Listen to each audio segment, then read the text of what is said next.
الحمد للہ نحمده ونصلي على رسوله الكريم وعلى آله وصحبه ومن تبعهم بإحسان إلى يوم الدين. أما بعد، أعوذ بالله من الشيطان الرجيم. بسم الله الرحمن الرحيم. أم حسبتم أن تدخلوا الجنة ولما يأتكم مثل الذين خلوا من قبلكم مستهم البأساء والضراء وزلزلوا حتى يقول الرسول والذين آمنوا معه متى نصر الله ألا إن نصر الله قريب. سورہ بقرہ آیت نمبر 214. کیا تم یہ گمان کیے بیٹھے ہو کہ جنت میں چلے جاؤ گے، حالانکہ اب تک تم پر وہ حالات نہیں آئے جو تم سے اگلے لوگوں پر آئے تھے. انہیں بیماریاں اور مصیبتیں پہنچی اور وہ یہاں تک جھنجھوڑ دیے گئے کہ رسول اور ان کے ساتھی کے ایمان لانے والے کہنے لگے کہ اللہ کی مدد کب آئے گی، سن رکھو کہ اللہ کی مدد قریب ہے.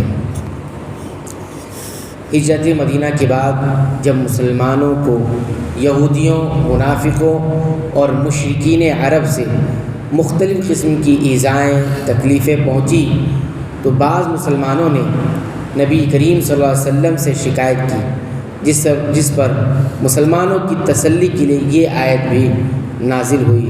اور خود نبی کریم صلی اللہ علیہ وسلم نے بھی فرمایا، تم سے پہلے لوگوں کو ان کے سر سے لے کر پیروں تک آرے سے چیرا گیا اور لوہے کی کنگھی سے ان کے گوشت کو نوچا گیا، لیکن یہ ظلم و تشدد ان کو ان کے دین سے نہیں پھیر سکا.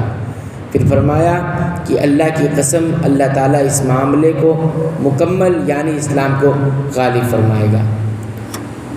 پھر یہ بتایا گیا کہ اللہ کی مدد قریب ہے، اس لیے کہ ہر آنے والی چیز قریب ہے اور اہل ایمان کے لیے اللہ کی مدد یقینی ہے، اس لیے وہ قریب ہی ہے. يسألونك ماذا ينفقون قل ما أنفقتم من خير فللوالدين والأقربين واليتامى والمساكين وابن السبيل وما تفعلوا من خير فإن الله به عليم. آپ سے پوچھتے ہیں کہ وہ کیا خرچ کریں، آپ کہہ دیجئے جو مال تم خرچ کرو وہ ماں باپ کے لیے ہے اور رشتہ داروں، یتیموں، مسکینوں اور مسافروں کے لیے ہے، اور تم جو کچھ بھلائی کرو گی اللہ تعالیٰ کو اس کا علم ہے. یہاں بتایا گیا کہ کچھ صحابہ کرام کے پوچھنے پر مال خرچ کرنے کے پہلے جو مصارف ہیں بیان کیے جا رہے ہیں. صحابہ نے پوچھا تھا، اللہ کے رسول ہم اپنا مال کہاں خرچ کریں، کون کون سی جگہ ہے؟ تو اللہ تعالیٰ نے یہ آیت نازل کر کے بتائی کہ سب سے زیادہ تمہارے مالی تعاون کے مستحق کون ہے؟ تو سب سے پہلے کون ہے؟ ماں باپ ہے، اس کے بعد دیگر رشتہ دار. اس لیے معلوم ہوا کہ خرچ کا یہ حکم صدقات نافلہ، نفلی صدقات سے متعلق ہے، زکوٰۃ سے متعلق نہیں، کیونکہ ماں باپ پر زکوٰۃ کی رقم خرچ کرنا جائز نہیں ہے. حضرت میمون بن مہران نے اس آیت کی تلاوت کر کے فرمایا، مال خرچ کرنے کی ان جگہوں میں نہ طبلہ سارنگی کا ذکر ہے، نہ 24 تصویروں اور دیواروں پر لٹکائے جانے والے آرائشی پردوں کا. مطلب یہ ہے کہ ان چیزوں پر مال خرچ کرنا ناپسندیدہ اور اسراف ہے. افسوس ہے کہ آج یہ مصرفانہ اور ناپسندیدہ اخراجات ہماری زندگی کا اس طرح لازمی حصہ بن گئے کہ اس میں کراہت کا کوئی پہلو ہی ہماری نظروں میں نہیں رہا.